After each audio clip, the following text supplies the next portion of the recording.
Magandang araw po sa lahat. Ngayong araw nga pala nandito ako kila Hunter kasi marami daw siyang nahuli ngayon at syempre bibigyan niya pala tayo. Kita nyo naman, 'di ba? Sobrang lalaki ng mga nahuli niya. At syempre kukuha lang ako ng 2 piraso diyan para goods na goods talaga yan, tol, 'di ba? Syempre shoutout kay Hunter. Sobrang suwabe nung binigay mo sa akin. Pananghalian to, tol. At syempre, pauwi na nga pala ako niyan. Nilinis ko na rin. Kita nyo naman, di ba? Suwabe lang. Lalagyan natin ng asin.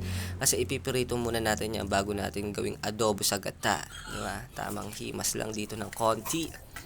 At syempre, ipipirito na nga pala natin yan, tol. Di ba? Sobrang suwabe talaga yung pananghalian natin, guys.